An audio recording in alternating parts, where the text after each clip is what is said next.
We will start with a keynote lecture by Youssef Cassis. He is a Professor Emeritus at the Robert Schuman Center for Advanced Studies at the European University Institute in Florence and Director of the European Research Council funded project, The Memory of Financial Crisis, Financial Actors and Global Risk. He has held visiting professorships at the Caisse Business School in London, the Graduate Institute in Geneva, the University of St. Gallen, and the College of Europe in Natolin. He was the co-founder and co-editor of Financial History Review and has been on the editorial board of several journals, including Business History, Enterprise and Society, Enterprise, a History, Essays in Economics and Business History, and the Scandinavian Economic History Review. And the topic of his talk will be Remembering and Forgetting the Financial Crisis. The floor is yours. Yeah, thank you very much for this introduction. Thank you to the Diplomatische Akademie for this invitation. Very interesting conference so far, where memory has been really present ever since yesterday festive event. I will address this issue of memory directly today, this lecture, in connection with a less usually talked about topic, which is financial crisis. It is usually assumed that financial markets have a short memory. Kenneth Galbraith, the author of a classic history of the Wall Street crash, observes that, and I quote, "Financial memory from one period of sophisticated stupidity to the next is about 10 to 15 years." Now, his message is clear. Crises are quickly forgotten, and excessive risk-taking replaces caution as new business and profit opportunities arise, with the conviction that this time is different, to use the title of Carmen Heinhardt and Kenneth Rogoff's book. But are financial crises actually remembered? And if so, how? For how long? And by whom? Have any lessons been drawn from them? Surprisingly, there has hardly been any attempt to answer these questions, whether by economists or historians or indeed any social scientists. And yet, I believe that it's a very important question to address. If we want to understand not only the causes and consequences of financial crisis, but also how the modern financial system has been shaped. Put another way, can memory or the absence of memory of past financial crises explain practices threatening the stability of the financial system? Historians have devoted a great deal of attention to memory in the last 30 years or so. Jay Winter, historian, talks about a memory boom emerging in the 80s. Pierre Nora, Les lieux de mémoire, whose first volume out of 7 was published in 1984, was a major landmark. And yet, no historian has so far paid any attention to the financial crisis. No historian has used this concept to analyze and reflect on financial crisis. Memory studies have been primarily concerned with major traumatic events, such as wars, genocides, political violence, and similar events. Now, financial crises are arguably far less traumatic, even though the Great Depression has been ranked by some authors alongside the Civil War and the Second World War as a traumatic event for the American nation. Now, economic historians, for their part, have paid no attention whatsoever to memory in their attempts to explain financial crisis, or for that matter, to any other economic phenomenon. Admittedly, Charles Kindlesberger's classic Manias, Panics and Crashes, which was first published in 1976, was not far from it. at least implicitly. Kindleberg was mostly interested in speculative booms, the crisis that followed, and the role of the lender of last resort. The behavior of financial the behavior of financial actors in the various sequences of his model, especially what he calls bubbles and what he calls exuberance, can at least partly be attributed to the fading of memory. Now, Kindleberg's early efforts in the mid-70s with or without memory remained isolated, perhaps because financial crises were only resuming and they were fairly mild. Interest in financial crisis, in the history of financial crisis, really took off in the 1980s. It was a new history of financial crisis, econometric in its approach, relying on vast databases and attempting to empirically test theoretical hypotheses. The culmination of this effort was the study by Reinhardt and Rogoff called, I referred to it a minute ago, This Time is Different, published in 2009, a comprehensive study based on an array of statistical data covering 66 countries and dealing with banking crisis, sovereign debt crisis, as well as inflation and currency depreciation in both advanced and emerging economies. The global financial crisis of 2008 has revived, not surprisingly, interest in the history of financial crisis, above all those of the Great Depression, with which, as you're aware, it has been abundantly compared. However, little attention has been paid to the way financial actors have actually remembered the financial crisis, the financial turbulence of the 1930s, including in more qualitative studies such as Barry Eichengreen's Hall of Mirrors or Adam Tooth Crashed. Now, quantitative analysis of financial crisis have provided invaluable data on the frequency of financial crisis, the length and depth, the relationship with exchange rate regimes and international capital flows, their interactions with recessions and the effects of policy responses. But they cannot take into account micromechanism and socio-cultural variables. Reinhardt and Rogoff are right to point out that financial agents always believe that this time is different. But this is not enough. It is essential to understand why sensible people are still convinced or recurrently convinced that a boom is not inevitably going to end into bust.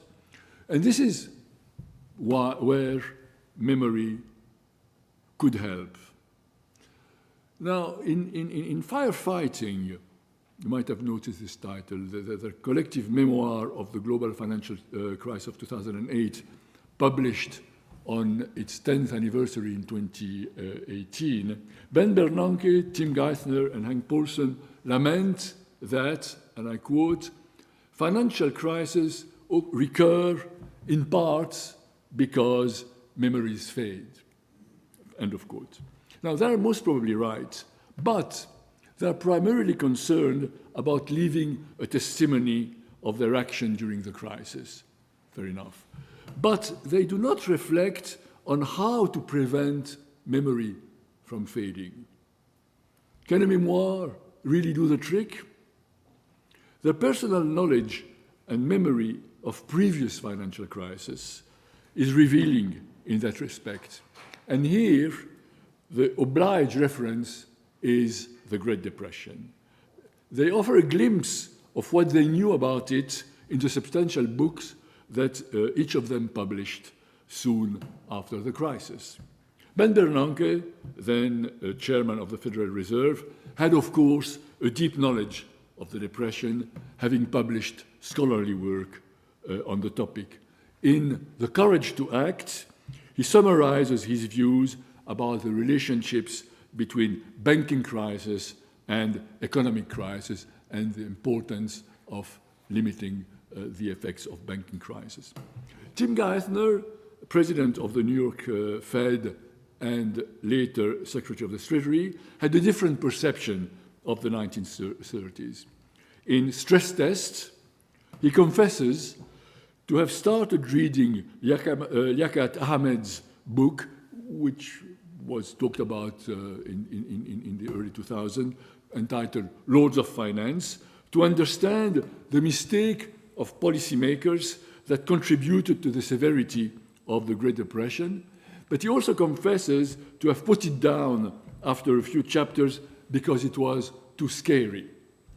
And in his own On the Brink, Hank Paulson, then Secretary of the Treasury and a former banker, he was head of Goldman Sachs, doesn't go far beyond the much repeated assertion that the crisis of 2008 was the most severe since the Great Depression.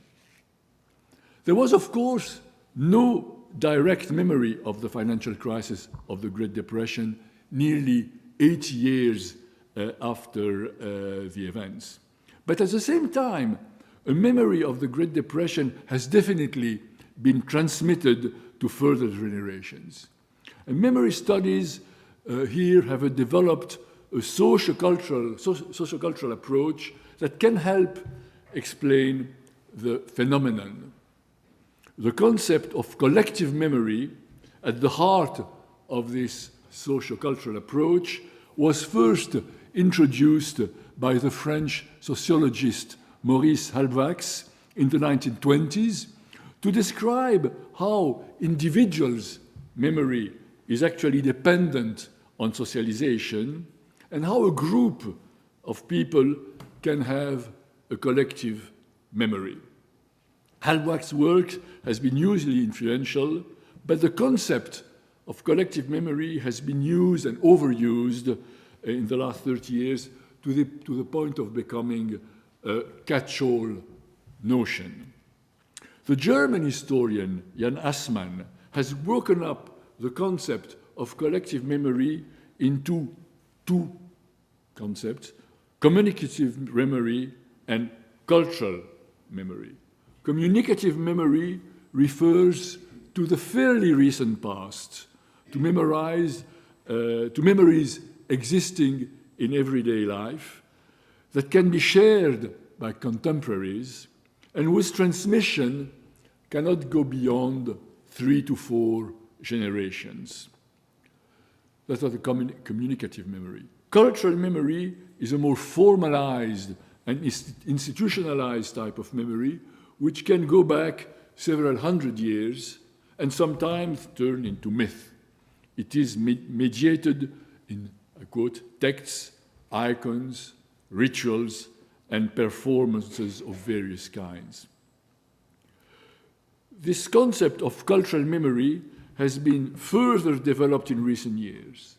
One important contribution has been to offer a way to bridge the gap between personal memory and collective memory, whose existence has been denied by some scholars who considered then that memory can only be an individual process. However, this individual memory is clearly shaped by sociocultural factors, and while social groups cannot obviously remember in the strict sense of the word, as individuals do, they can construct a shared past through media, institutions, and practices in a process that bears some resemblance to that of individual memory, especially in the selection of versions of the past. Another important contribution has been the emphasis on the role played by mediation in the way cultural memory operates, through letters, books, newspapers, films, and other oral or written or visual documents. But mediation is a dynamic, not a static process. Some media are marginalized, others fall into desuetude, while new ones arise and replace them, contributing to the reshape of information about the past. The narrative of the global financial crisis, which started about 15 years ago now, this narrative for individuals, groups, society, or nations has clearly been shaped by the memory of the Great Depression.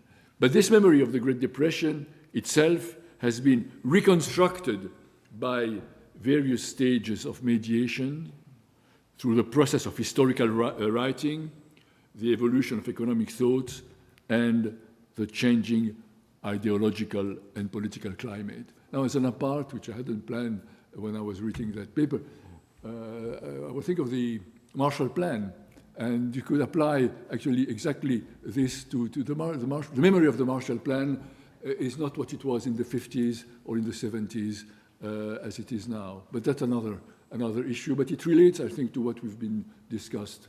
I don't know if you agree with me in the last couple of days.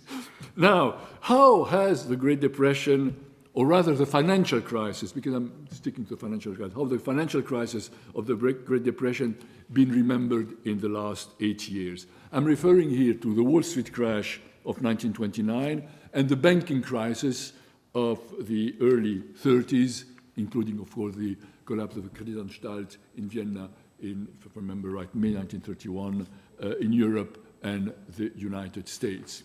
Now, one way to answer this question is to analyze one of the media through which its collective memory has been shaped, namely newspaper. That's what we've been done so far in the project, the ERC project I have on the topic, but we're examining other media and other way to approach the topic.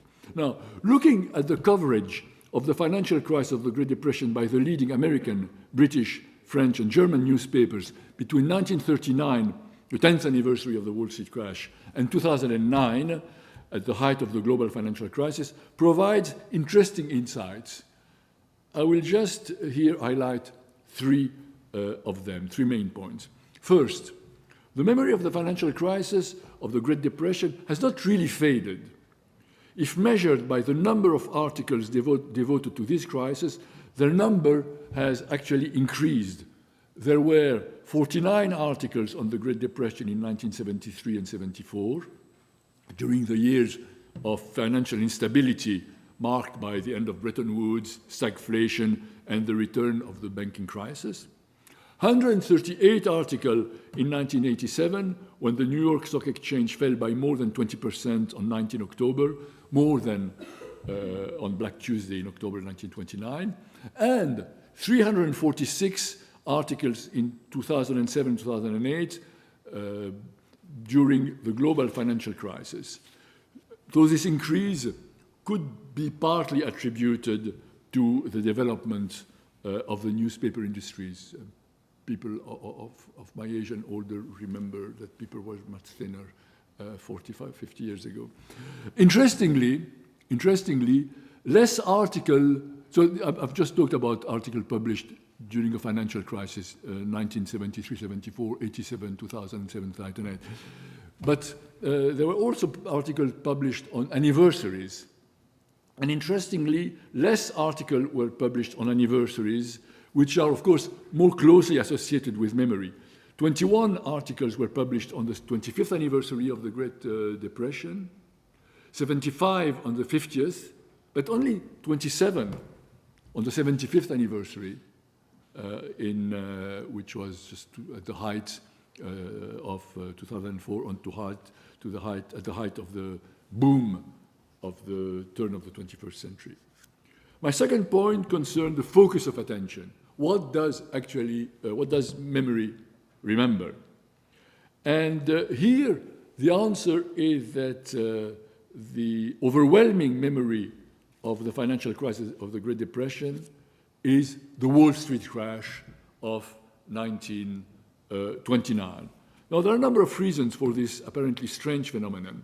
One is the role played by the Wall Street crash of 1929 in the narrative of the Great Depression, especially in the United States.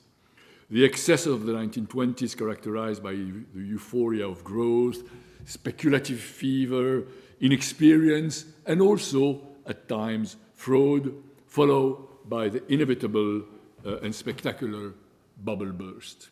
Now, academic research has convincingly argued that the banking crisis had far worse effects on the length and depth of the depression than the stock market crash, together with the deflationary policies imposed by the adherence to the gold standard. Yet, this has not altered the common view, which is both reflected and shaped by the press, that it all started with the Wall Street crash in October 1929, even though some newspapers and magazines expressed both the popular and the informed view of the Depression, the latter in the more thoughtful pieces, sometimes actually in newspapers written by economists or historians. Another reason for this focus on 1929 is that some of the articles dealing with 1929 that make more sense were actually not solely devoted to the stock market crash, but also dealt with other aspects of the Depression. To give a single example, but there are many, a series of articles published in 1979 by the Wall Street Journal to commemorate the 50th anniversary of the crash started with a piece on the New Deal. So they took the broader view. And there is also the fact that as a single, clearly dated and highly spectacular event, the crash of October 1921 offers far better opportunities to remember and commemorate the Great Depression than the various banking crises that broke out unevenly between 1930 and 1934. And my third and most important point is the evolution of memory over time. Not surprisingly, the memory of the financial crisis of the Great Depression has changed over a period of 70 years. The people who have been writing about this crisis have changed. The way they have been writing about this crisis has changed. And the uses, political or otherwise, that have been made of this crisis have changed. There are key moments that can be identified. The 40s and 50s, the 1780s, and the turn of the 21st century. 21st century, yeah. Now, early articles early article on the topic expressing, as it were, short-term memory were written by journalists who had directly experienced the events.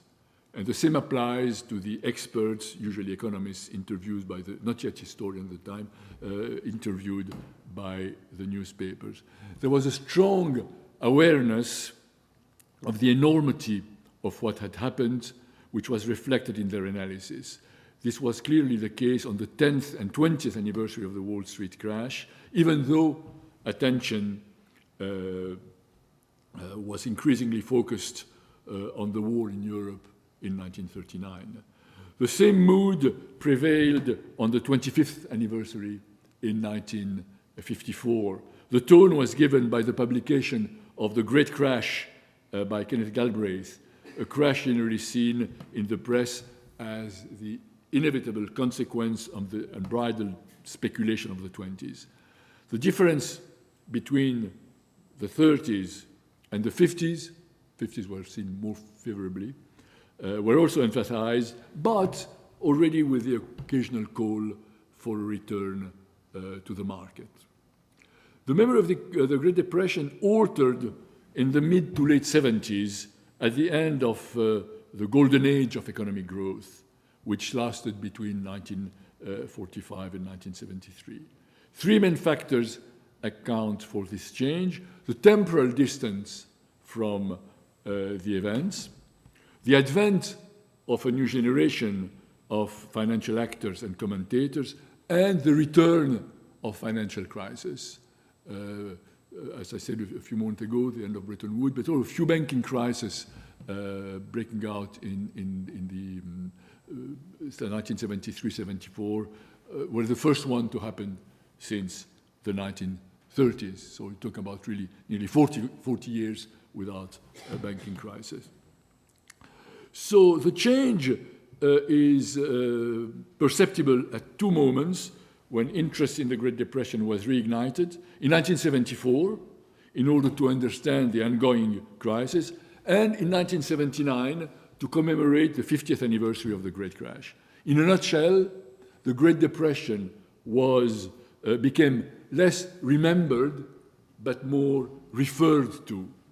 The Great Depression was referred to in order to assess the likelihood of the outbreak of a new major crisis. For the first time, it was seen as not impossible, but was generally ruled out because of the regulation of the stock market, as well as its greater liquidity and sophistication, not least with the rise of institutional investors. The Great Depression was also referred to in order to condemn or approve changes taking place in the financial markets. Speculation, getting rich quickly, naively thought to have been eradicated by the lessons of the Great Depression, had in fact always been present and were reappearing under different guises. Memory was also increasingly politicized and affected by judgments on the Thatcher and Reagan policies, with an emphasis on the excesses of unregulated market on one side and on the negative effects of government regulations on the other side. By 2004, the year of the 25th anniversary, the Wall Street crash and the Great Depression had almost been forgotten, almost. In the United States, there was no commemoration in the New York Times, and the Wall Street Journal only dedicated a short factual piece to the event. However, a few days later, at the Federal Reserve, 1929 was evoked in two celebratory pieces honoring Alan Greenspan, the 70 years old chairman of the Federal Reserve, in office since 1987, whose achievements included, I quote, pushing the government out of the economy. The return of the memory of the Great Depression during the financial crisis of 2008, as exemplified by the number of newspaper articles published on the matter, has indeed been impressive. Interestingly, one of the first reactions of the press at the beginning of the credit crunch was to deplore the loss of memory, the amnesia surrounding the Great Depression, the missed opportunity to remember its lessons and to avoid the catastrophe that was about to befall. In sharp contrast to the certitudes held only a few years earlier. As Gillian Tett observed in the Financial Times, one of the reasons that had produced that indifference to history was that new bankers and financial traders were too young to bother with the memory of financial cycles. They were too projected toward the future to look into the past. They were convinced that the wave of financial innovation of the last decades had rewritten the rules of finance and the very ways in which an economic cycle works. In contrast to this earlier amnesia, there was a huge demand for history. I think all economic historians, financial historians were contacted by the press everywhere, appeared a lot on television suddenly. It was quite nice, I must say. It didn't last very long, but there was a great demand for history at the time, especially for economic and financial history. But to what effect? As mediated by the written press, the collective memory of the financial crisis of the Great Depression had become, by 2007 rather muddled. No wonder that the global financial crisis was rather confusedly referred to as the worst financial crisis since the Great Depression. How many times we've heard that repeated. As a matter of fact, the global financial crisis of 2008 was the most severe financial shock in modern history. But as an economic crisis, however, the Great Depression was a far more traumatic event. Because of its importance and the importance of its collective memory, the Great Depression has overshadowed all other financial crises. I leave aside the pre-1914 crisis, such as the panic of 1873 in Austria, Germany, and the United States, the Bering crisis of 1890 in London with wider ramification, and the American panic of 2007. They have been forgotten by the wider public, even the informed public, and they're only known to specialists. In fact, the collective crisis of the 19th century would make for a fascinating study. One difference with the 20th century, especially after 1945, is their cyclical nature. Every 8 to 10 years, 1857, 1866, 1873, 1882, 1890, 1900, 1907, to name but those that affect industrialized countries with which we are primarily concerned here. These crises were, of course, personally remembered by financial actors. In addition to press reports, they were talked about by contemporaries with the direct memory of at least one of them, usually, in fact, more. A communicative memory, as described by Jan Assmann, about which I spoke a bit earlier, was actually at play. There was no financial, in contrast, there was no financial crisis between the early 30s and the 70s, and then no systemic crisis for another 30 years or so. In advanced economy, financial crises have either been confined to small or peripheral European crises, especially in Scandinavia, Norway, Finland, Sweden, with little spillover effects into other countries, or circumscribed to or limited to circumscribed episode in a major economy. The savings and loans crisis in the 1880s and the long-term capital management in 1998 in the United States, Crédit Lyonnais in France in 1993, and on a bigger scale, the failure of a few major Japanese banks in 1997, 1998. So there is little wonder that the memory of financial crisis had all but disappeared by 2007. There was, however, one serious shock. One serious shock, the international debt crisis of 1982, when a sovereign debt crisis in emerging economies risked engulfing the leading banks of the advanced economies. Panic broke out in August 1982, when Mexico unilaterally declared a 3-month moratorium on payment of its debt principal. Several major banks, primarily but not only American, were seriously exposed and risked failure in case of defaults, not only by Mexico, but also the two other big debtors, Argentina and Brazil, threatening the financial system with paralysis and even collapse. From the mid-70s, commercial banks, European American commercial banks, had massively lent to third world countries, especially Latin American ones, in order to recycle the huge amount of petrodollars deposited with them. These were the dollars accumulated by the oil exporting countries whose income had rocketed following the two oil crises of 1973 and 1978. A major banking crisis was averted when agreement was reached between the banks and the Latin American countries. The bank rescheduled the debt and either agreed to new loans. The Latin American countries accepted the IMF restructuring programs, and the US monetary authorities acted as mediator and offered bank guarantees.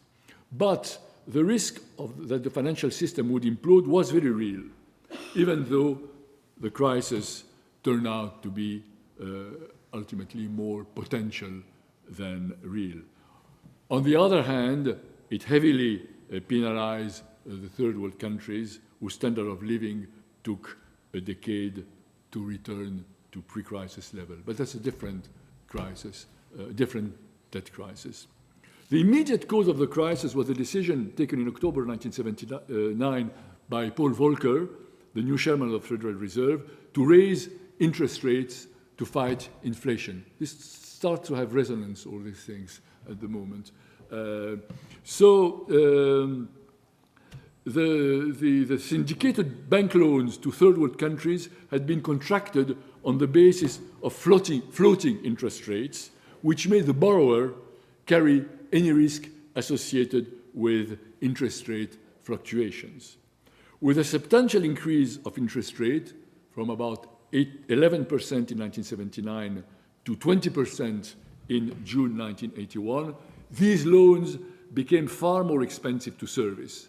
Interest payments absorbed 15% of export in 1978 and 47% in 1982. But despite these figures, who was responsible for the crisis?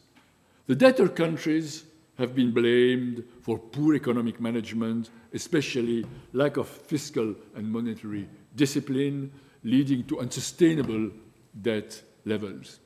But doubts were also expressed about bankers, especially their weak knowledge of the level of exposure to Latin American countries, including Latin America's recurrent debt crisis, actually since the beginning of the 19th century.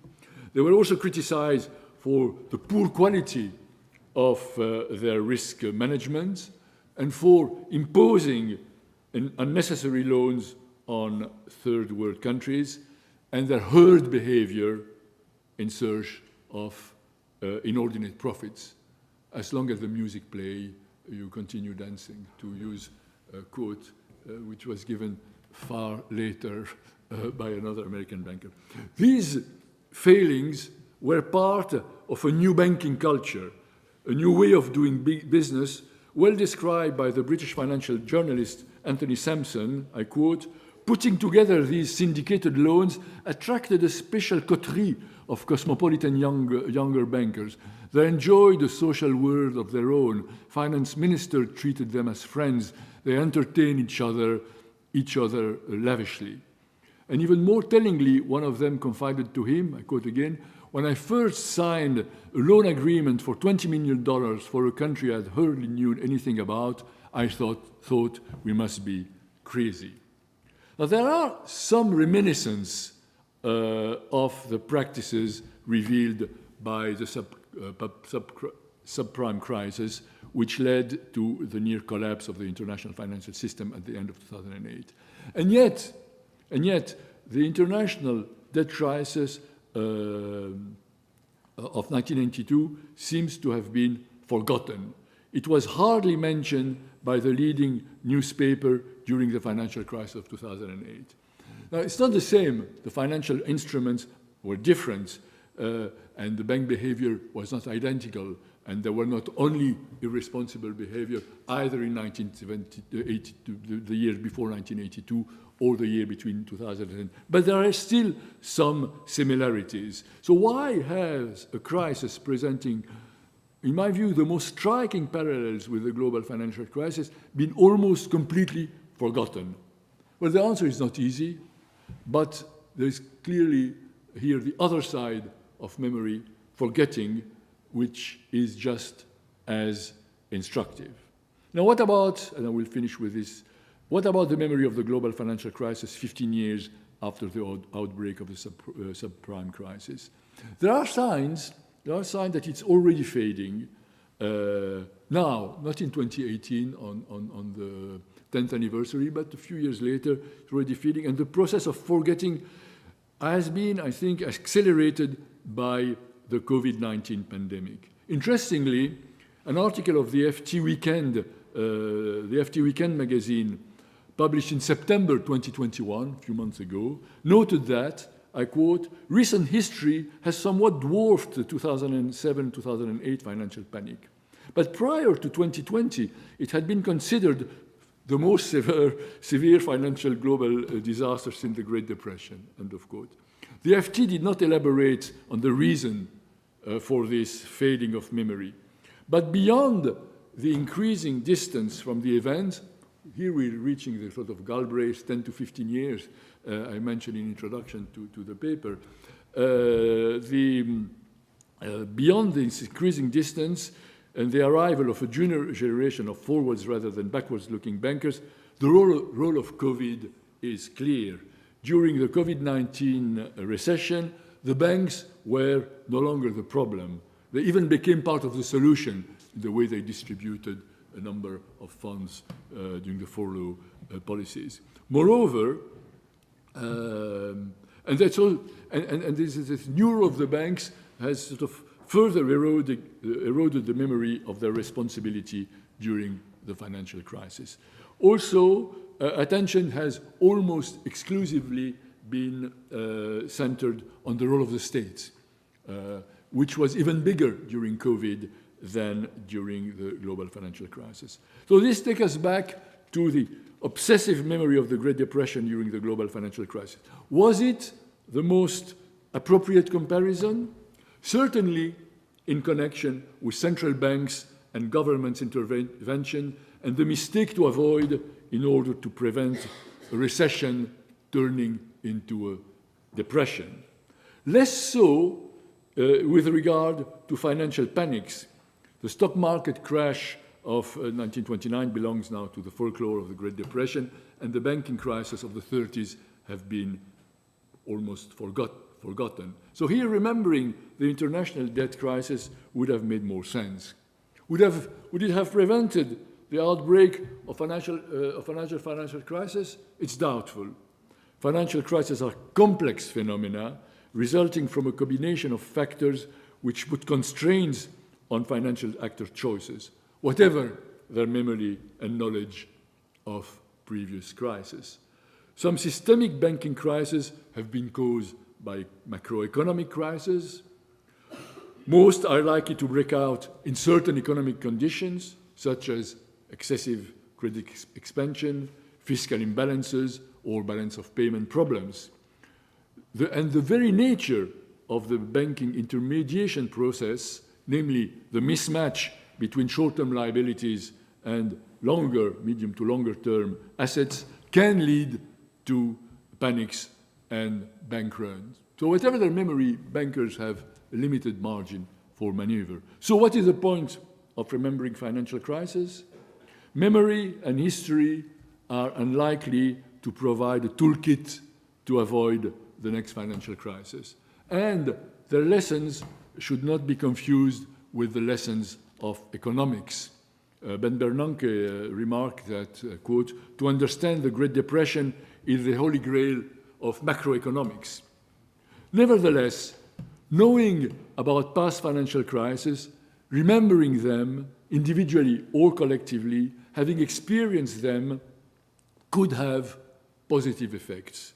It could make financial actors more aware of the fragility of the financial system, more alert to the potential risks of things going wrong, even in climate of wild optimism. And thus, possibly, it could make them wiser in the conduct of their affair.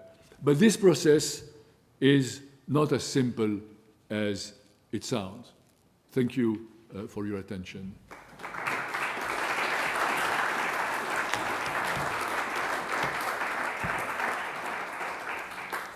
So thank you for coming back. We are now heading into the panel discussion. I would like to suggest that we proceed as we did in the last discussion. So we will give everyone here on the panel the chance to present to give a short presentation, then we will have a discussion on the panel, and then we go to the audience. May I introduce you to the panelists before we start? The first one will be Federico D'Onofrio. He is currently assistant professor in agricultural history at the Institute for Social and Economic History at the University of Vienna. His research interests are rural history, history of quantification, history of economic thought, and economic history.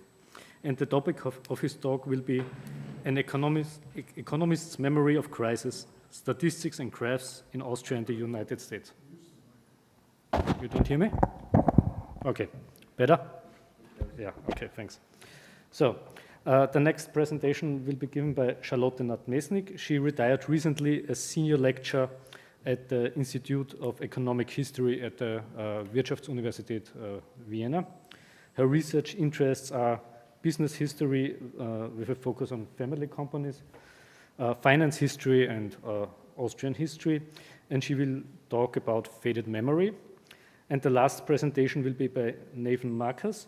He is senior lecturer at the Ben-Gurion University in the Negev at the Department of General History. He holds a PhD from the New York University, and the topic of his thesis was Credibility, Confidence, and Capital, Austrian Reconstruction and the Collapse of Global Finance. And his talk will be about the Austrian Marshall Plan. So I would like Federico to start with his presentation. So let's hope I do the microphone right. Just put it closer. The late president of the European Commission, Jacques Delors, famously and probably allegedly, well, we don't know whether he actually said that people don't fall in love for a growth rate. And one could add that economists sometimes may do. So I'd like to start a bit where Youssef finished with Bernanke's memory of the crisis to make a point. So the memory of the crisis that Bernanke had was not the same, was not just pictures of the Great Depression or the Dust Bowl, pictures like famous photos such as Dorothea Lange's of pensive women thinking of the future, but it was a memory that was highly professionalized, highly specific, an economist memory. It was a memory that said fall of 30% of the GDP between 29 and 33, unemployment at 20%. It was a memory that was all about data on inflation, on or actually deflation, on unemployment and interest rates. And it is on the construction of this kind of memory, on the specific memory that economists have, that I will talk very briefly today. Because I think that among the many ways that memories was mediated, as Youssef said, the way economists constructed the memory of depressions or recessions is very peculiar. Now, we now have, in general, a definition of, I'd like to, can you still hear me? Maybe better than before, yeah. So, data are a specific way of mediating memory and preserving memory.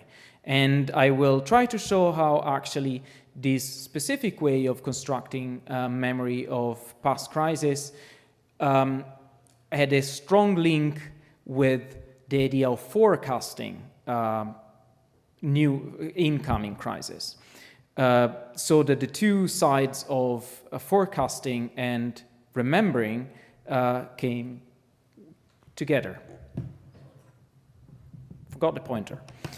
And so if we start from the 19th century, and I will talk mostly about the 19th century and the very early years of the 20th century, an economic crisis, an economic recession, or a depression was not exactly the same thing in conceptual term as it is for us. Now we have a very clear definition. A recession is 2 terms of negative growth, but we have an indicator, the GDP, which was not available in the 19th century to economists of the 19th centuries. So they actually had to think in terms of different indicators, different data, different elements. And this is where our history starts. The first starting point is really the idea that crises are not just an occasional phenomenon that may have lots of different occasional causes, but a recurring phenomenon with probably some clear causes that can be understood in theory. And this is, of course, towards the mid of the 19th century, a very widespread discovery, so this is difficult to point out at someone who actually thought about it, but since we are in Vienna, let's start with an Austrian economist, Gustav Urfkin, who, after fighting in the revolution of 1849, and started reflecting on economic crisis. He had this idea that crises were, to a certain extent, created, but certainly spread through market links, to financial markets that linked different parts of the world. So after the crisis of 1857, that Youssef mentioned before, he published a series of articles that then he collected in a volume called A Few Lessons on the Year 1857, where he actually warned that the crisis that had happened in the United States would happen in German lands, as he said, as well. And it was just one of a number of periodical recessions that would hamper the economic situation for the coming years. What is interesting here is really this idea that these cycles are I will not focus so much on the fact that they are created or amplified by financial markets, but what really interests me here is the idea that they are recursive, that they repeat themselves, and then they have some kind of law-likeness. You can understand them in terms of laws. And this means that they can also be anticipated. There will be signs that can anticipate them, and that there are also they can also be measured. And now again, let's see. So what you see here is the Lodongasse. It's the first site of the BOKU, so the what is now the Bodenkunde-Universität, where the guy on the right taught in the 1870s and 1880s. So this is Franz Xaver von Neumann-Spallart, again an economist and a statistician, one of the founders of the International Statistical Institute and its vice president until his death in 1888. So von Neumann-Spallart, thanks to his extensive connections with statisticians from all over Europe, was one of the first who tried to measure the business, what we could now call the business cycle, in global terms. He started publishing a yearly series called Übersichten der Weltwirtschaft, or Survey of the World Economy. And what he published in this series were actually statistics from all over the world. This is a bit Eurocentric, of course. This is mostly Europe and to a certain extent United States, but still that's the idea. He had the idea that the economy, now the translation from German is mine, so be patient. The economy of every nation is now completed from the outside. It contributes to a whole, the Weltwirtschaft.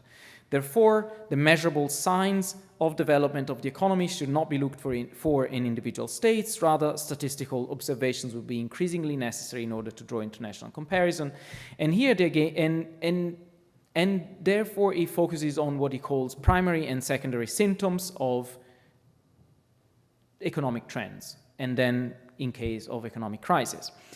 Primary symptoms are the production of major industries, consumption, and transports and trade, while secondary symptoms are more on the financial side, so price and salary level, discount rate, equities and debt, and bankruptcies.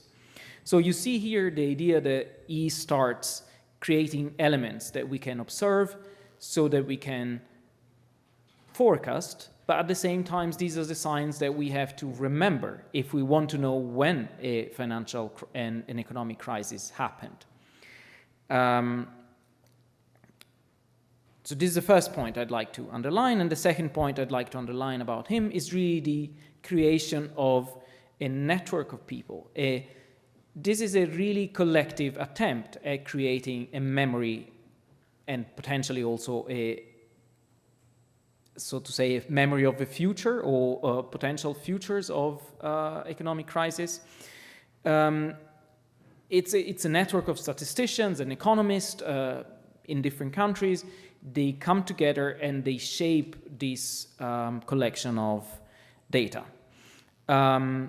So it goes a bit in the direction of what Youssef named institutional memory, but it's really a memory that it grows around data. And I will now add another element of what it is important for us, which is, well, first the term business cycle. This is a bit of a sketchy history, but in 1913, in the US, Wesley Clare Mitchell is the person who starts talking about the business cycle in a way. And he also combines, just like von Neumann-Spallert, different elements, different indicators all together in a single, or so these are the symptoms. You can see Netto-Papiergeld-Zirkulation. These are not very beautiful pictures, but they come from the Übersichten der Weltwirtschaft. Kohlenausbeute aller Länder der Erde. So the extraction of coal in different countries. You see that they're trying to combine different elements together. They don't have a single indicator like we do with the GDP.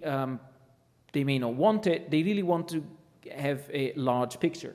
And this is the idea that it's a basis also of the business cycle theories of people like Mitchell at the beginning of the 20th century. Again, combining different indicators to see what is happening.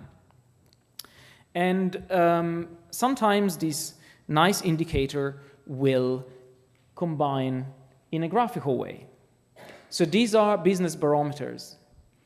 They become relatively popular in the late 19th century, and especially in the first decades of the 20th century.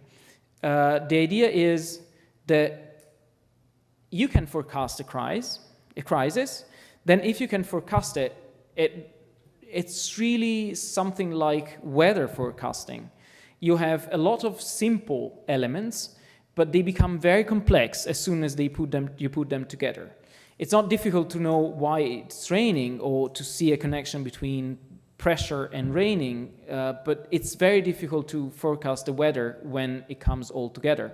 So they try to put everything together in what they assume are simple indicators, combined indicators made of different elements, and they do it graphically, essentially, to show where the business cycle will go wrong. And again, interestingly, they do it in order to forecast what's going on, but in order to forecast what's going to happen, they have to do it to use past data. They have to go to the memory, the data memory they have, in order to forecast the future. And this is really a structural connection for them. They cannot anticipate the future. They think they can anticipate the future, but only based on past data, which will probably also be one of the reasons why in 29 they work so badly, all these business barometers, and were completely discredited. And here I go a bit further. So these are different barometers. This is Pearson Harvard barometer for the economic service of Harvard University. Wow.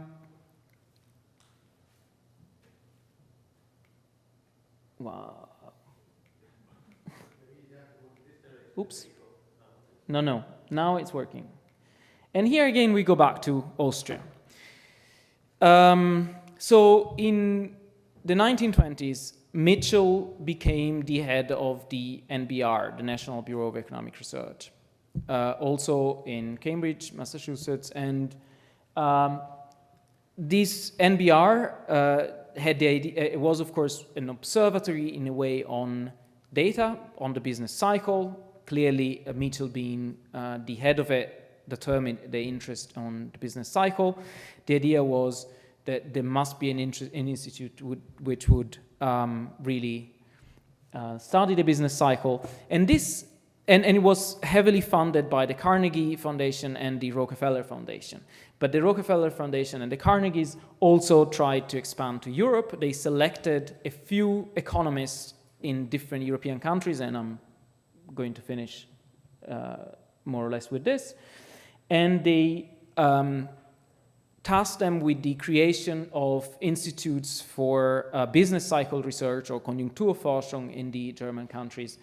So all over during the 1920s, you see that you have this business cycle institute spreading over Europe, and the idea is really creating a network of observatories for the business cycle, for forecasting potentially economic recessions, but they also become sites of memory, or lieux de mémoire in a way. They are the repository of a very specific memory of economic recessions and economic crisis, which is the economist's professional memory of business cycles in European countries where they were funded. And now this is, of course, the Austrian, the Austrian one, the Wiener Institute for Konjunkturforschung. You can see it is in the seat of the Handelskammer, or the old seat of the Handelskammer. And this is his first head, who was, of course, Hayek. And that's it. And that's how we get to, with some jumps, I don't know why, but, well, yeah, to our standard representation of our what is really shaping our memory of economic crisis. This is GDP growth rates and the GDP overall. Thank you so much, Federico, for your presentation. We will now move on with the presentation of Charlotte Natmeßnig. The floor is yours. Thank you very much, Markus. Well, I have, thank you, start right away off. I'm going to talk about so-called faded memories and faded memories, memories that have gone, that have left. And in this case, I refer to Youssef. I'd say I talk about the collective, the loss of collective memories, and I'm focusing on the first post-war years after World War I, because it is then that I think that it has been forgotten that the US helped and supported a lot and contributed a lot to the, let's say, restructuring of or reconstruction of Austria in 1922. And the US hadn't been or hadn't joined the League of Nations, but still they cooperated on an international basis. But first of all, I would like to start with an Italian proverb, and it says, "The wise woman or man listens to the past, thinks about the future, and acts in the present." And I did. The wise man wasn't included. The wise woman wasn't included. I did this to be politically correct. Yeah, and I want to more or less begin because, as I just mentioned before, I think the reconstruction and the help of the US, and it was substantial help in the first post-war years, they have been lost. Nobody talks about it. But when we talk about Austria, of the first Austrian Republic, Austria still is repeatedly referred to as the so-called rest, the part which remained after the disintegration of the empire. And this quote is said, Clemenceau, the French prime minister, is said to have described Austria is as le triche ce qu'il reste during the peace negotiations. And this quote was quite soon taken up by the Austrian newspapers and often served them, as well as the government, on the one hand, as a covert criticism of the harsh stipulation of the Treaty of Saint-Germain, especially the ban of the Anschluss, and on the other hand, it was used as an explanation for the economic problems of the period. At the same time, in Austria, doubts came up about the state's economic viability, as well in business circles and political circles, and thus exerted influence on the decision makers in charge. But since the 1970s, numerous studies of by Austrian economic historians have proven that these doubts did not correspond to the facts. Both Austria and Czechoslovakia accounted for more than half of the share of the monarchy's economic heritage. The problem was that this heritage was disproportionately distributed. And having this in mind, Austrian historians, well known, Hans Kernbauer and Fritz Weber, for example, emphasize that the Austrian government should have pursued a more determined economic policy. Its strategy of relying mainly on foreign credits, preventing both the adjustment to the conditions that followed the war and the reconstruction process, which became as necessary as a result. So this is more or less the Austrians didn't have enough self-esteem or whatever, and thought they couldn't survive. The republic, as such, couldn't survive or wasn't able, and they very soon started relying on foreign help, and this was going on until 1922, starting in 1918, more or less. It can't be doubted that Austria's situation or economic situation immediately after the war was a catastrophic one, but because of the striving of the successor states for economic independence and their cutting off the old ties with Vienna, and this cutting off resulted in acute shortages, mainly of food and raw materials. And as inhabitants of the empire's former capital, the inhabitants of Vienna suffered most of malnutrition because of the severance of the former trade relations.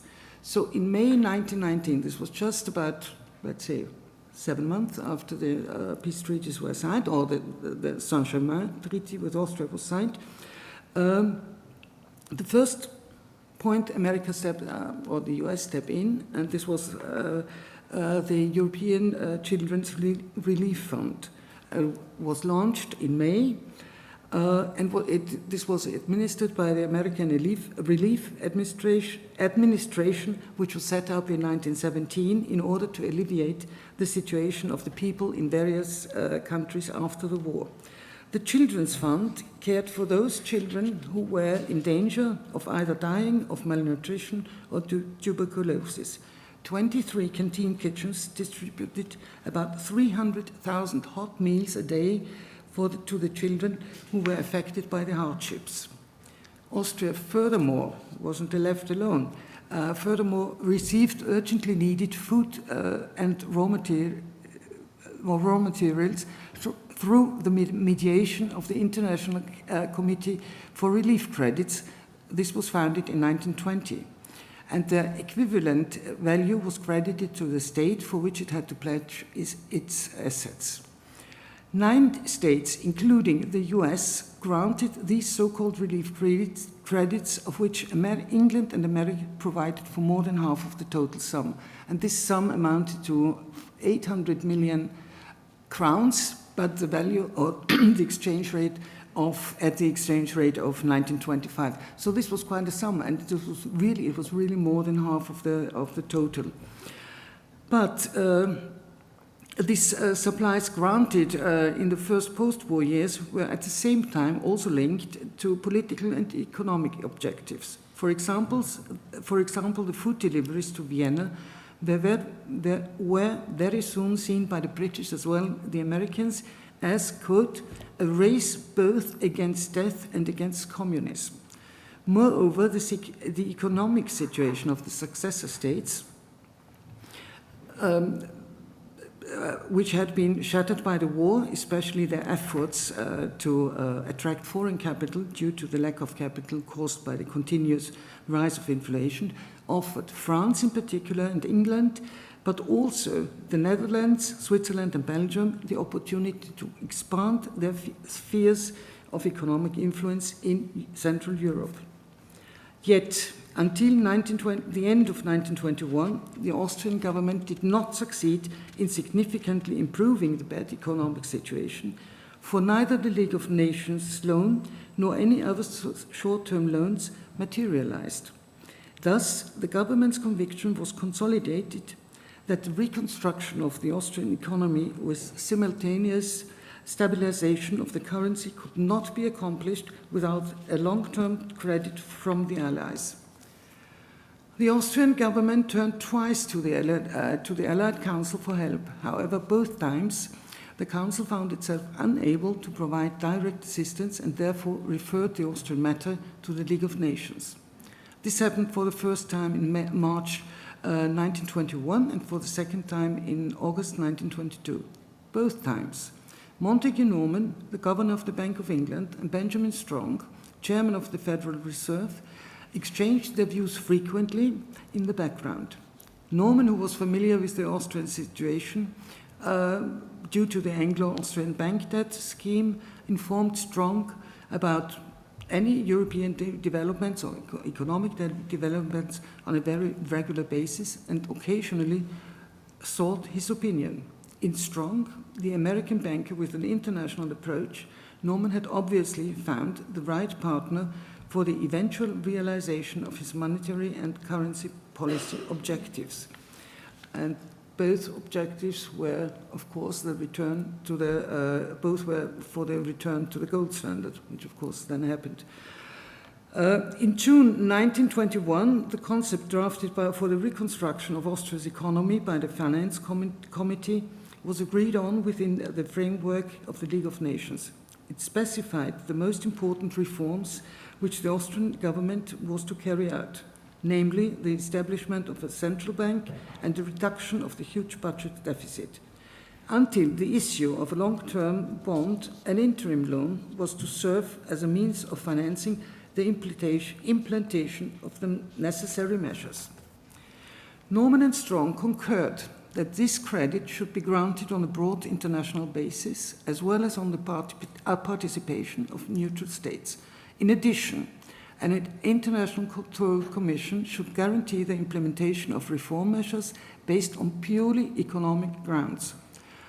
However, due to the reluctance of the victorious powers to lift the reliance which they claimed on future reparations or current loans, the preconditions for raising the loan had not been provided. Due to the further deterioration of Austria's economy in the late 1921, neither the US government, lifting its reliance, nor the readiness of American banks to participate in the issue of an interim loan could be counted on any longer. This time, even the cooperation between Norman and Strong had not brought about the intended results. Due to the rapid decline of the Austrian currency and the delay in implementing the necessary reforms, many European banks were no longer willing to grant loans to Austria without the guarantee of the respective governments. The agreement on the lifting of the lines still pending, Austria's economic situation had become desperate, and in the meantime, the inflation had turned into hyperinflation. Thus, in the middle of August 1922, the Austrian government once again appealed to the Allies. The Allies, however, were not prepared to provide a commitment of credit, but again referred the Austrian matter to the League of Nations. Because of the Austrian Chancellor's tactic, linking the question of Austria's reconstruction to its survival as a sovereign independent state, the resumption of the Austrian question by the League of Nations did not remain an attempt. Within a few weeks, the restructuring program, divided into the so-called 3 Geneva Protocols, was drafted and signed on the 4th of October 1922. The main points were the following. The granting of the League of Nations bond in the amount of 650 million gold crowns, combined with inter-allied control on the issue of inter-allied control on the issue of on the issue modalities and the use of the proceeds, as well as the implementation of very strict reforms. Thus, in this way, the intentions of Strong and Norman had been taken into account.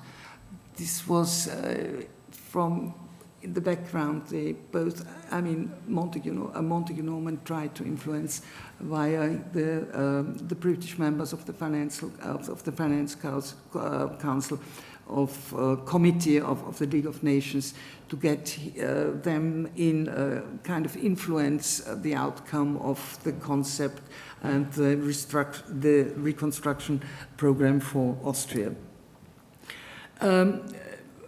As a fact, the English and the American tranches of the bond were issued simultaneously in London and in New York, and both were oversubscribed. Once again, both countries, England and the US, took up more than half of the sum of the 12 tranches issued. But, okay, according to the Geneva Protocols, the Austrian government pursued an austerity policy from then on. It first introduced taxes on mass consumer goods, which led to a doubling of the budget revenues as early as 1923, and consequently to the reduction of the deficit by 1/3 in comparison to the budget proposal of the previous year. Concerning the budget, the reforms implemented showed a positive result. But but it has also to be mentioned that these reforms had a rather negative impact on the social structure of the Austrian population. Unemployment was to become one of the main problems within the interwar period, or years following 1922. Within 1 year, the unemployment rate rose from 4.8 to 9.9%, reaching its highest level at 11% in 1926, and never dropped below 8.3% until the 1920s. In contrast to the decades after World War II, a totally different image and narrative of the US became predominant after World War I. It was not the one of the helping hands, it was something different. Even though the support of the US help to Austria has been forgotten, it can be said that since the turn of the 20th century and increasingly in the 1920s, a special image of America began to be imprinted on Austria's population, namely the one of the American dream. It was spread by American movies, the Hollywood Dream Factory, and the enormous popularity of its stars they enjoyed also in Austria. America represented modernity and progress, symbolized by the dream of the car, the first model, Ford's T model, which was already a mass product in the US at the time. Thank you for your attention.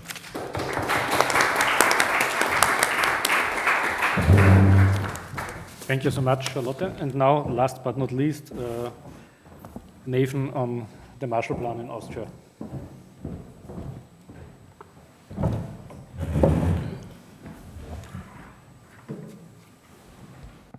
Okay, good afternoon, everybody.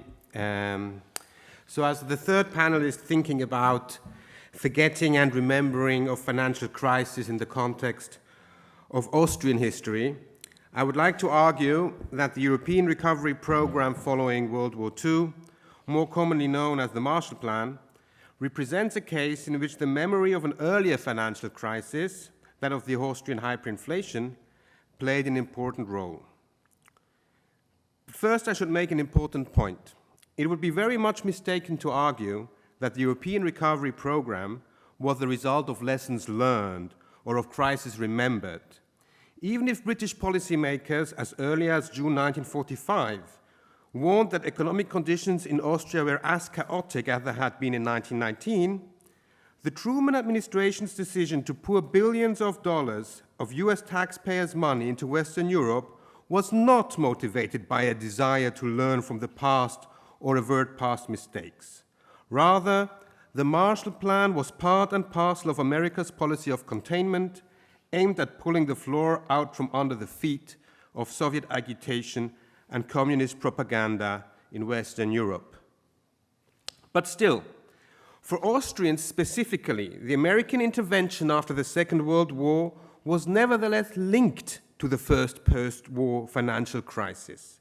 In my short talk, I would like to illustrate this argument by taking a closer look at one of the many posters designed in support of the Marshall Plan.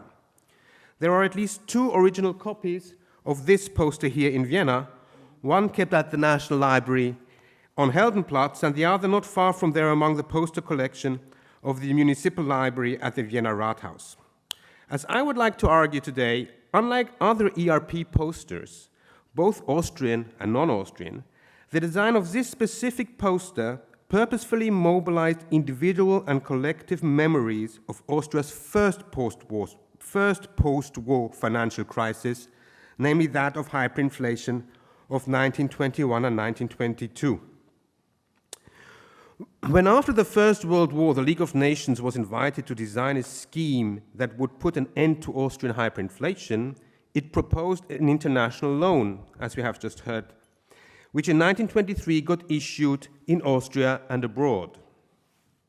Now, the wider Austrian public was by then already familiar with the concept of state borrowing. No less than 8 Austrian war loans had been issued between 1914 and 1918, each advertised by propagandistic posters intended to help get money from the public. These posters frequently marshaled Habsburg symbols in their imperial black and gold colors to elicit feelings of monarchical patriotism and to convey for what and for whom the war was fought and the money sacrificed. But when in 1923 the League of Nations loan was issued in Austria in order to end its financial crisis following the First World War, it was much harder to play on citizens' feelings of patriotism or sense of loyalty to the state. This poster advertising the League loan, designed by the graphic artist Julius Klinger in 1922, showed no national symbols. Even though Austria did have a national flag, whose red and white colors harkened back to the Middle Ages, this advert was designed in blue and beige. It did not try to bank in vain on national sentiments, and only the text itself mentions the word Austria in small letters and in form of an adjective. Dodging any form of representing Austria itself, Klinger chose to link the loan to a nondescript globe. This design thus aimed to mobilize investors by evoking the worldly brotherhood and solidarity that the League of Nations claimed to stand for. When in 1934 the League of Nations returned to Austria to help with its second loan, the so-called Lausanne Anleihe, it was again Klinger who designed the advertising poster. This time there was no textual reference to Austria at all, and Klinger retained the commonplace motive of a blue, faceless globe to highlight the continuity with the earlier loan. Still, choosing to decorate it with a cocarde made from the red and white colors of Austria, he replaced the League of Nations ordinary belt with a bright national symbol. So by 1934, Austria had, already for a while, become something that now could be symbolized, something that could be fought over, and also something perhaps worth giving one's money for. Following the Second World War, Austria was one of Europe's foremost recipients of the Marshall Plan. While contemporary propaganda and public memory like to magnify US involvement as an altruistic act, it was part and parcel of America's strategy of containment. It is true that lessons had been learned from World War I and that Germany was spared an onerous peace a second time round, but the plan announced by Marshall as late as June 1947 was a constituent model of American anti-Soviet and anti-communist strategy, developed following Kennedy's long-term telegram from February 1 year earlier. With US and Soviet forces facing each other in Austria, the ERP had an important and strategic role to play, and thus many posters were designed. But as I shall show you here, In Austria, the financial crisis of hyperinflation had been overcome not least with the help of American money, could be used as a means of propaganda for the Marshall Plan by using the memory from the interwar period. So if we compare those two posters, obviously, this Marshall Plan poster is from 1951, and it clearly picks up on the imagery already familiar to us from the League of Nations poster of 1923. It could not be designed by the same Julius Klinger, who had been murdered in 1942 with other Viennese Jews in the extermination camp of Mali Trostinets by Minsk. So this poster is signed with the initials PSL, and its artist remains unknown. But doesn't that make the continuation of the planetary trope just the more significant? First of all, the colors match. Both use blue and beige instead of possible national colors. Then there is the motif of a globe, which is now clearly identifiable as planet Earth. Much like after the First World War, Austria experienced a financial and economic crisis and needed foreign help. And much like after the First World War, now after 7 years of Nazi rule, it was once more unclear what Austria actually was. Many European Marshall Plan posters showed national flags, most famously the boat with many sails. But this one shows neither an Austrian flag, Austrian colors, or any other national symbol. Much like in 1923, Austrians are told here that the international, the global, shall be their new home. But I think that the design was to do more than just that. The League Loan of 1923 had not just been a means to overcome a financial crisis. The League of Nations at the time was clearly set at supporting Chancellor Ignaz Seipel's conservative government against the rising popularity of the Austrian socialists. The plan had worked, hyperinflation had been overcome, and monetary stability had been achieved. The Austrian socialists, though strong in Vienna, never managed to regain control of the country. And if we look carefully at the poster from 1951, we can see that this memory is being evoked also. The globe, like a balloon, is carrying the free world towards peace, freedom, and prosperity. International cooperation can save the free world. But from what? The dark cloud lurking in the background and its shadow portend no good.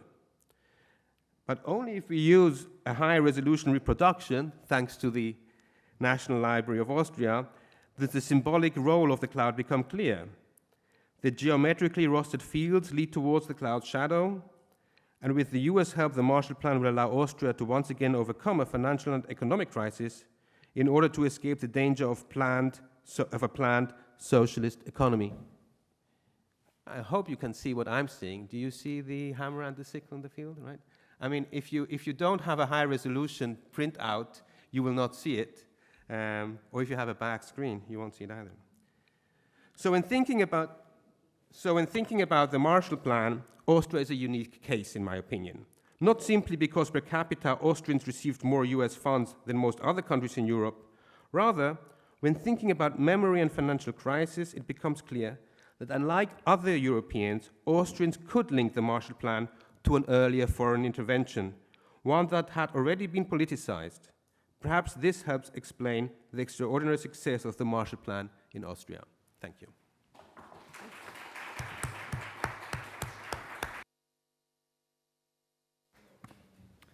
Thank you so much. I think we had a very interesting panel spanning from the memory, how to deal with the memory of crisis, how to measure crisis, and with which measurements you can solve crisis.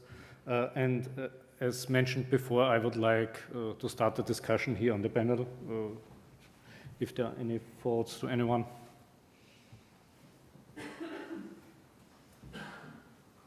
Maybe it's better. Otherwise, we can open it to the floor also at the moment.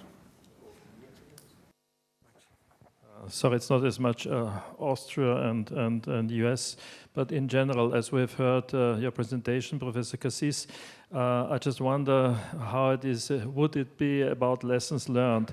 For instance, from 1929, the crisis, the collapse, one did not learn enough, obviously, for 2008, 2009, starting with Lehman Brothers, etc., the real estate bubble, and now again we have a bubble. So is it only politics? Science cannot do much about it. Could it be avoided? Next crisis maybe coming up with the huge interest difference of prime rate and actual inflation. Thank you.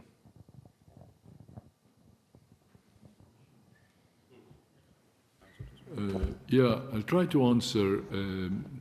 I think the main lessons which have been drawn from the Great Depression, especially, well, not necessarily in terms of memory, but also in terms of history, because you have to make some distinction between the two, and also in terms of economics, there are overlaps between the three, but also differences.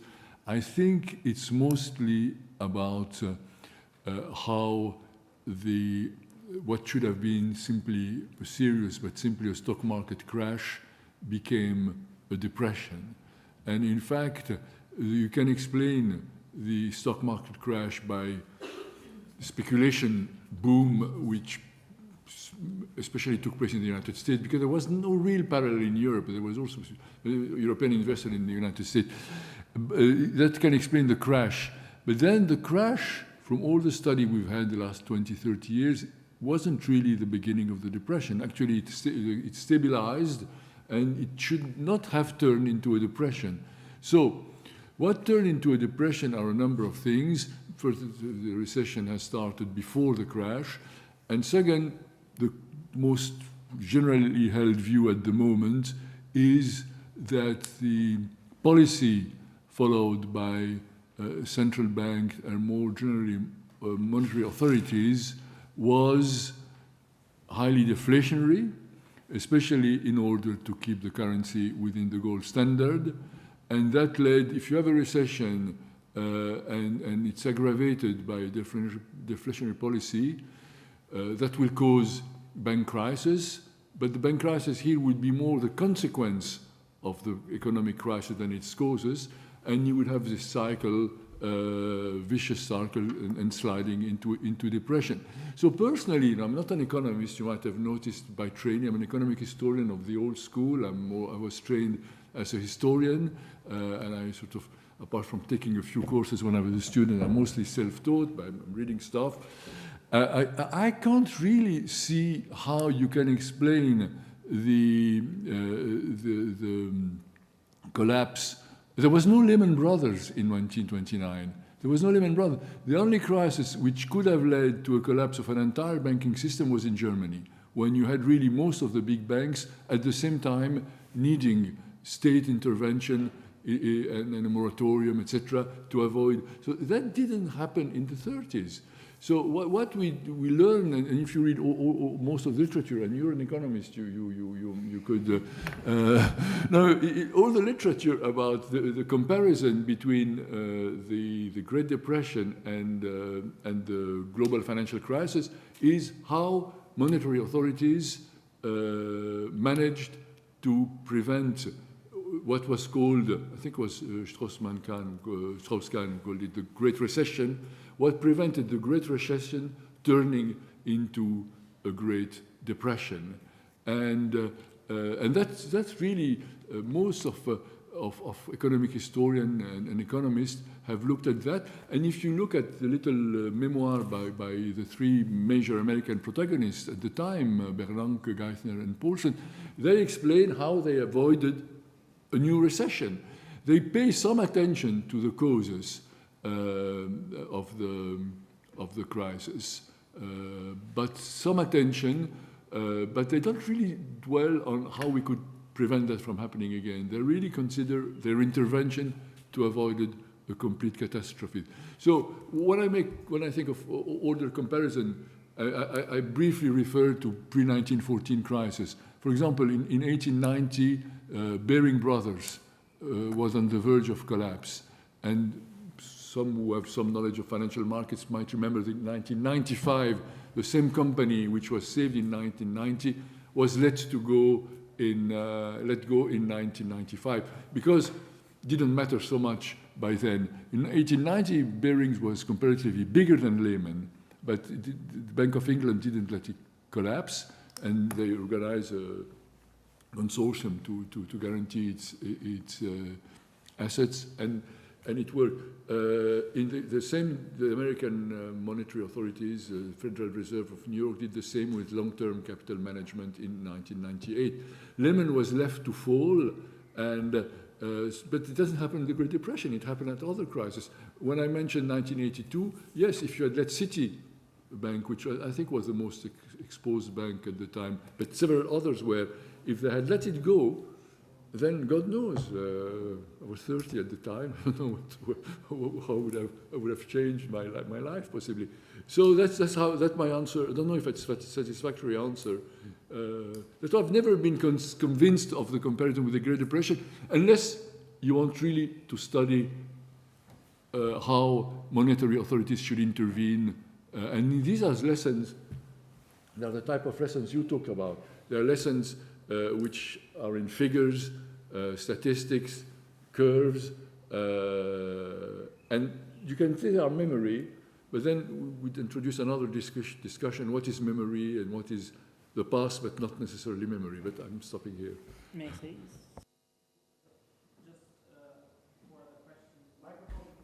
Yes.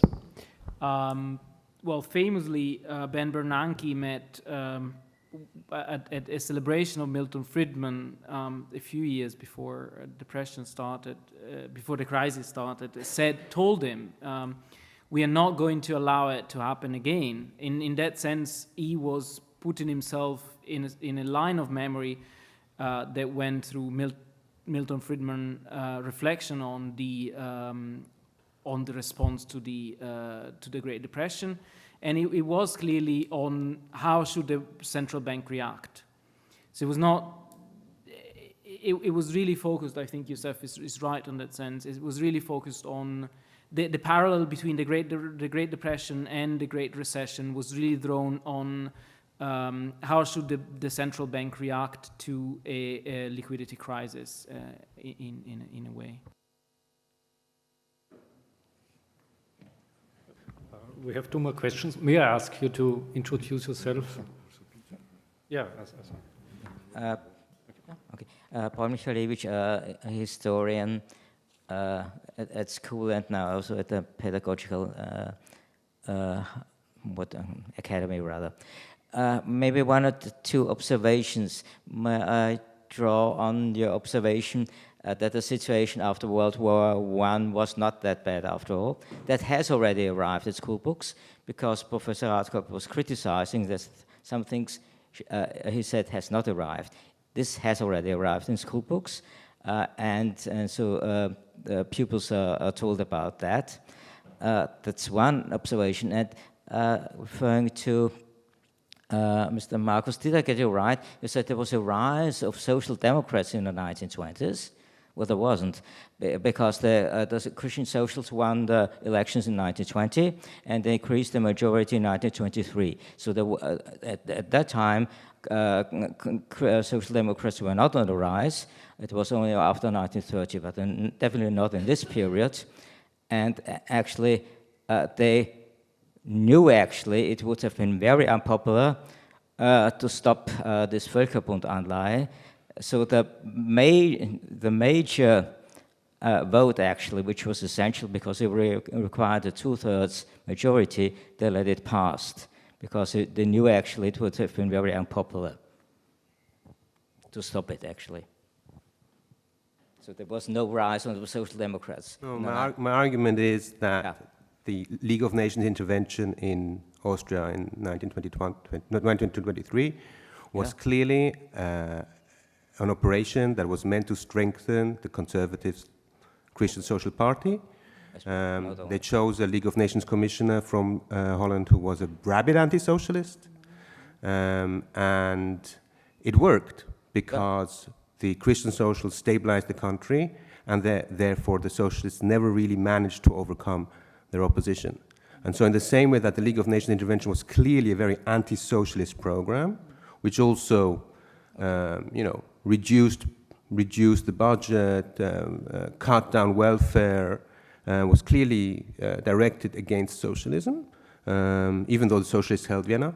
In the same way, as you see in the poster, in Austria, the Marshall Plan was understood in the same way as an anti-socialist program. Yeah, that's a different story. It's a different story. Okay. That was the argument I was trying to make. Okay, okay. But by the way, maybe just one last remark. Somebody who was not allowed to take part in the Marshall Plan scheme was Finland, because the Soviet Union made sure they did not take part. Maybe just as it was in the discussion.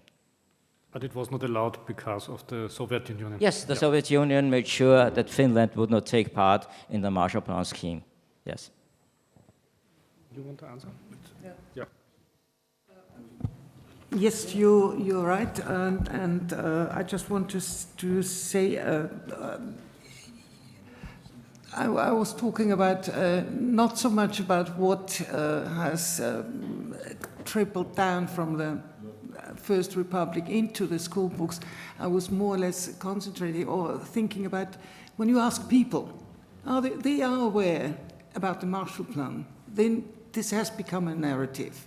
The helping hands posters, which later on were produced for I think for the first 10 years celebration or whatever. And I think it's public. This is what I wanted to show, that the public or common or collective knowledge isn't really aware about the help in the first years, after war years.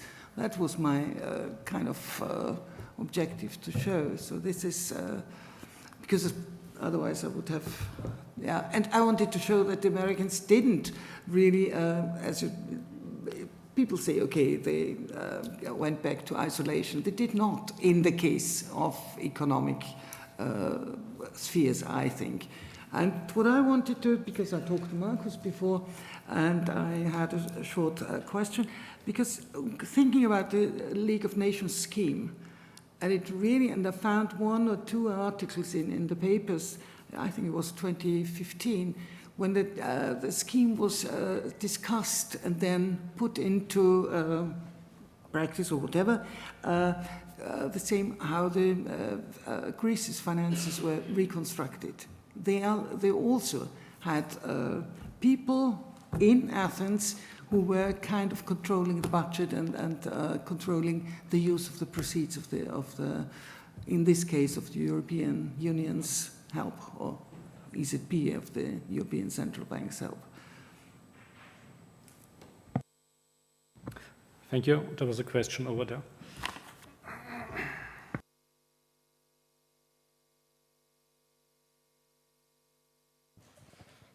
I think we have some time, so. Okay. I'm Peter Judson from the European University Institute in Florence. For Nathan Markus, the two posters, I was quite fascinated by your analysis. I was fascinated by the entire panel, but I have a question. To me, which sadly takes us back to this discussion of the 20s, and my expertise ends in January of 1919. But to me, the first poster that you showed had a sense, it looked very negative to me. It looked like the Völkerbund was sort of constraining the Austrians, or Austria, or the world. And as I recall, but I could be wrong, it was opposed in many quarters as a effort against state sovereignty, that in essence Austrian state sovereignty was being compromised. And I was wondering whether that would have been in any way an element of the discussion later regarding the Marshall Plan. Not that state sovereignty really existed in the traditional form, but if that issue was raised at all.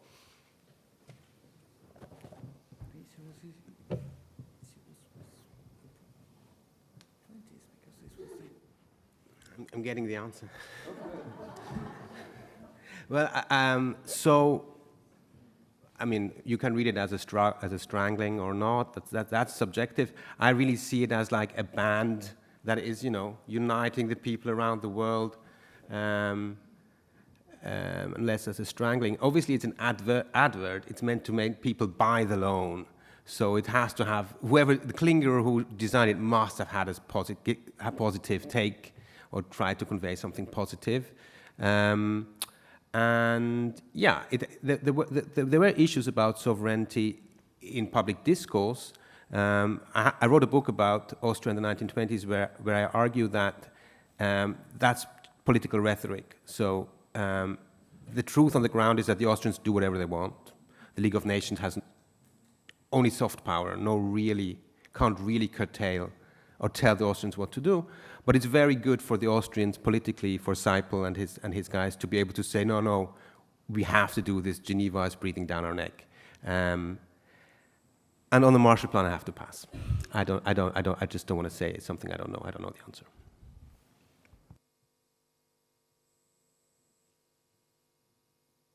Well, let me say one thing, yeah. So, yes, the Marshall Plan in one way, if you look at the other posters, which I haven't shown you here, they are posters of national cooperation. So you have the famous boat with the flags, where everyone is going in one direction. So there you could say that the Marshall Plan propaganda or advertisement or message is, yeah, we are going to curtail your sovereignty, we're going to all work together, which means not everybody can do what they want. But it's going to be for the better good.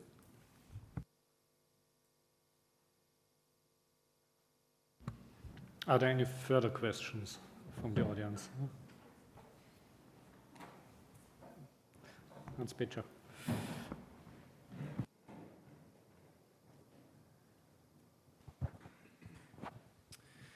Yes, my name is Hans-Peter. I'm from the Austrian National Library, and thank you, Nathan, for giving me a completely new insight in our poster, which is even more interesting for me since I published a book with Günther on the Marshall Plan, but this poster is in, so I have to take a closer look at it now. But I wanted to reflect on your comment that the Marshall Plan was from the very beginning basically on containment and anti-communist. Well, if you look at this poster, then this message is rather clandestine. And I think this is true also for the Marshall Plan in the early years, because in the administration and in the team that prepared the Marshall Plan, there were both sides. There were the people influenced by the New Deal and the message and lessons learned from the New Deal, and there were the Cold War warriors and there were businessmen. So this was really a bipartisan and very complex team that designed the Marshall Plan. But I think the most important thing for George Marshall himself was the conference in Moscow, where he really could see that they would never ever come to an agreement with Stalin. And this brings me to the actual situation when historians reflect on the Marshall Plan, then we used to distinguish between the first 2 years and then the second years, which means first, this was really the message and helping the people and providing food and infrastructure, and then the second part of the Marshall Plan from the 1915 onwards with containment and the Truman Doctrine and the militarization of the Marshall Plan. And we always, I think this was consensus among the historians, that the militarization of the Marshall Plan weakened the impact of the Marshall Plan. But now, I think we have to go back and remember who George Marshall was in 1938 and 1939 and during the Second World War, and that he was a general and that he was a military man. And he was responsible for a restructuring of the US Army, and Stalin did not like at all who was sitting in front of him. And so I think these are two parts of the coin, and we have, looking at the actual situation, maybe rethink that the security and not only building lawful institutions, and also international institutions and corporations, but also having in mind the security system that is necessary behind all that to prevent war. So it's more a comment than a question. Thank you. Okay, now we're going into this. Lonnie Johnson.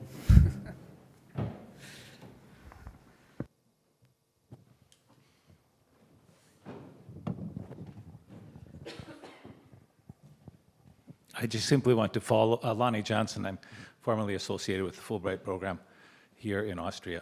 I wanted to follow up on Hans's really astute and important comment, the relationship between the Marshall Plan and the New Deal. Roosevelt saved democracy and capitalism, and he understood that's what the New Deal was about, and he also understood the world historical conflict between Nazism, communism, and what he understood as the freedoms associated with transatlantic democracy. I'm always proud to point out that the Fulbright program was conceived before the Marshall Plan, and the Marshall Plan was conceived before the Truman Doctrine was announced, and the Truman Doctrine came a year before NATO. So we'll be able to celebrate a NATO anniversary from 1948 in the coming years too, and it seems that this NATO anniversary is most important. But there still was this there was a window of liberal internationalism in the late 40s up until the Truman Doctrine came around, and I think that the Fulbright program and the original conception of the Marshall Plan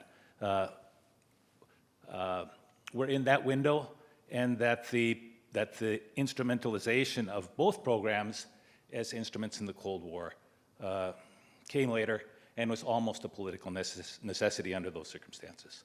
So thank you very much, Hans. That was very observant.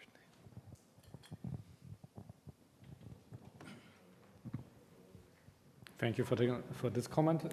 Anyone else?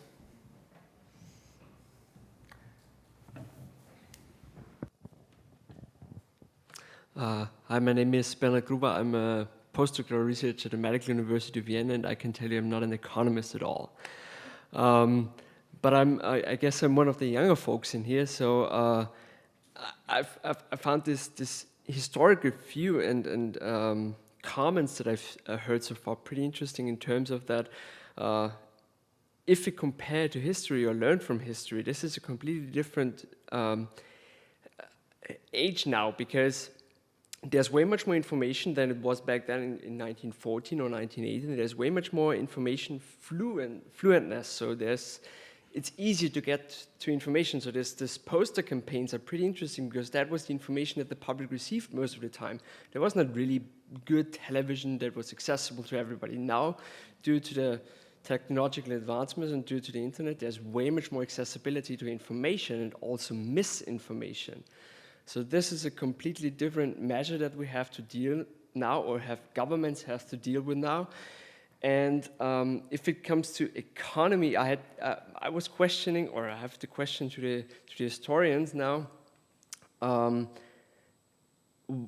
is the relation between the control of government, so controlling the financial markets, compared to back then and to now? Because I have the feeling that this uncontrolled market, or less control of the market, is now in certain ways being used in I don't want to say capitalism, because this is an outdated word already, I think. But it's kind of, it gives the advantage to the governments, because now the high inflation rates is advantageous for the governments, because they have the ability to get out of the debt crisis that they have right now, because they have way much more income. So that's also opportunities for the governments. But is there a relation between the controlling of free markets and the kind of monster we created that is now sitting in the backyard, which is controlling the agenda? So that's what I would question, and that would be interesting to look at in history.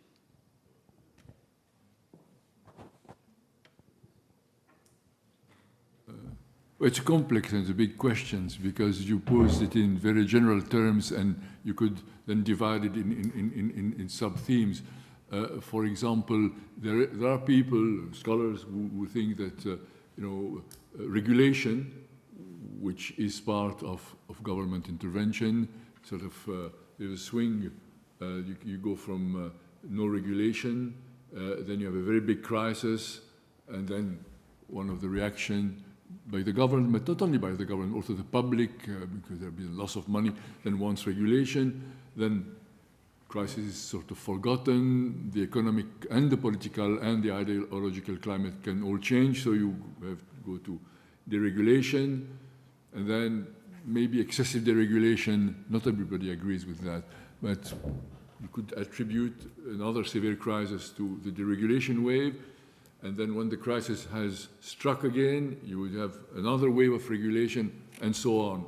Now, there is some plausibility, but it's not as clear as that, because if you look at the situation before the 30s, there was not much regulation anyway, or there was different form of government intervention. So you have to distinguish between, if you talk about the financial markets, it could be simply unregulated, slightly regulated, or heavily regulated, or there could really be more massive intervention like nationalization of banks and other financial institutions. So like you have to make this distinction. So it's true that there was a wave of regulation and state intervention after the First World War, and especially after the Great Depression. But if you look carefully at countries, I don't know, I apologize, I don't know enough about Austria. If I look at Britain and France, it's more the Second World War, actually, than the Depression, which led to massive state intervention. Then the regulatory movement took it. In these countries was more state withdrawal. The regulation of markets, it's true, started. And then we have the situation now. But the regulation we have now is different from the regulation which was in place in the 50s, 60s, and 70s. So is it to the advantage of government? Not necessarily. Inflation, it's true. I mean, the best way to repay your debt is to have high inflation because you repay. But it can help businesses as well because business also have debt. Big companies go. So it can work. It can work both ways. If salaries increase more slowly than inflation, then business wins, and the other way around. So I'm not sure exactly what your question was, but to put it in context, I would sort of make these general reflections about state intervention, about regulation of financial markets. There are market reasons, there are political reasons who can lead to. I mean, by market reason, it could be because of a crisis. There could be political reasons. There could also be ideological reasons which lead to intervention without being necessarily warranted by the economic conditions. Well, just sort of... maybe I can focus more on this question. So is there a correlation between regulation and financial or societal stability and on the other hand, basically going the other direction of less stability, of welfare growing? I don't know if the other members of the panel agree. I would say there is a certain correlation between regulation and financial stability, but there is a trade-off because heavy regulation leads to less innovation, less competition, less innovation, which can slow down economic growth because banks play a less active role. You could argue that during the golden age, which was heavily regulated, economic growth was at its highest. But the explanation could also be that because there was a lot to catch up after the devastation of the Second World War. So the picture from historians' perspective is never 100% clear. There is a correlation, but there is something else coming. There is a cost to it as well.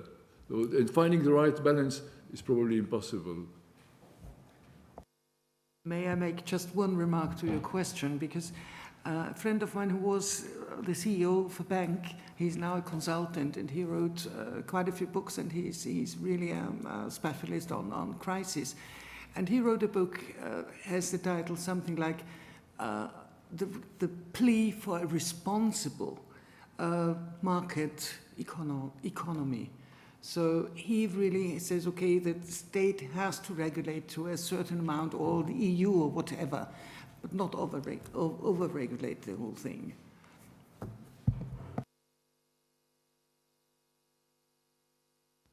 Okay, are there any further questions?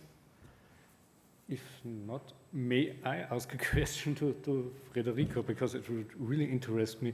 You pointed out that there has been some kind of coordinated transatlantic efforts to establish business cycle research. Can you explain this a bit more? What's the evidence behind it? So Hayek, when he came back, so he decided to establish the Wiener Institute for Konjunkturforschung when he came back from his trip from the United States, where he had been as a Rockefeller Fellow, and the Rockefeller Foundation and the Carnegie Institution were heavily involved in financing the Institute for Konjunkturforschung. But this was not the unique attempt. This was not a unique attempt, an isolated case. There are other cases, and if you go to the archives of the Rockefeller Foundation and the Carnegie, you see that, where they actually tried through different means and through different vehicles, in a way, to fund Instituten for Konjunkturforschung during the 1920s.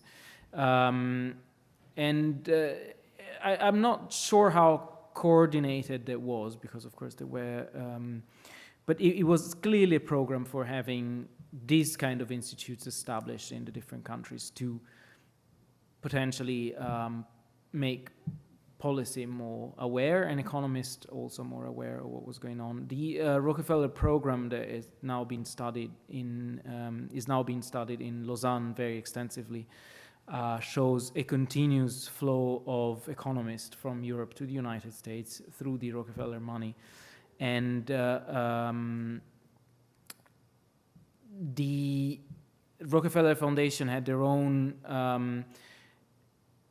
so they had their own experts in the different countries who would select the fellows to send back to send to the United States. They run periodical surveys of who was who in European economics, and they picked up the best or the brightest for the scholarships. So you have a constant flow of people, and also these attempts at creating these institutional outposts, in a way, or observatories, I'd rather say, of the business cycle. Yeah. I'd like quickly to come back to your presentation, because I don't want to go into sort of discussion of semantic, what is memory, not at all. But ultimately, if we follow the economist's memory, we're going to have sets of figures, we're going to have trends, forecasting. So you can forget everything about actually what happened and just rely on the graphs, on the figures, and it doesn't always work that way. I mean, you remember, well, you don't remember because, but soon after the crisis, and soon after Reinhardt and Rogoff published their book, This Time is Different, there was this 90%, you know, 90% of level of debt to GDP. Now, according to them, if you reach 90%, it's becoming dangerous. And there was a student who had done a paper, forgotten what it was. So that you can reach, now most countries are higher than 90%. After the global financial, and after COVID especially, the debt is much higher. It could or it could not be very dangerous. So ultimately, the memory is something more subjective, more, alarm bells can ring not necessarily because of figures on paper. You could also think that this time is different, okay? Leverage has reached completely crazy levels, 100%, 200%, But we can do this time, we can control it because we have such sophisticated financial instruments. So in that case, what do you do? If some economists or other expert commentators argue, no problem with trying to have for 10 years 30% return on equity for a bank, which seems completely impossible. But Joseph Ackermann, who was a Swiss CEO of Deutsche Bank, was aiming at these sort of things. So the memory could play another role, which is warning maybe people who say we can now with the type of financial instrument we have control much higher risk by telling them, look, actually it's not true. So this is some sort of reflection about the difference between having experienced a serious crisis like the generation in the 50s, 60s did, and those who didn't, but who have apparently very reliable figures. I wasn't trying to make the point that this was the only possible way of remembering things or the most valuable one, but I think that economists do have the specificities in a way, and they trickle down somehow to the general debate. All this double deep recession, we talk about it, and it comes from the graphs, it comes from the, so yes, sure, the economists themselves combine their professional, so to say, memory with other elements that may come from movies or literature, and there is this very nice attempt by Robert Schiller of creating a narrative economics, which from the point of view of historians may be a bit naive to a certain point, but it's very sophisticated and interesting. But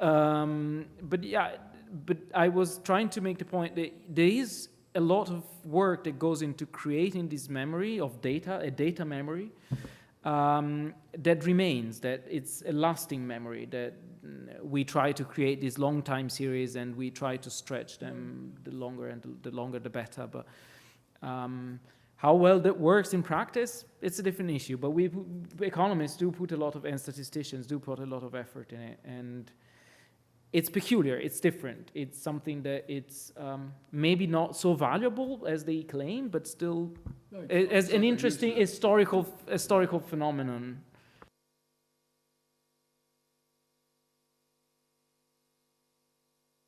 Sorry, Queen Elizabeth, and she was a kid, she was 96 last week, so she was a kid during the Depression, but she must have memories directly, but she still asked at the LSE, I think a year after it's quite a famous thing, famous quote, why didn't anybody see it coming? So, anyway. Okay, thank you so much. I think that's a good transition point in the last coffee break for today, and I thank you for your patience, for the discussion, and I think the next session is in 15 minutes, so enjoy your coffee. Thank you.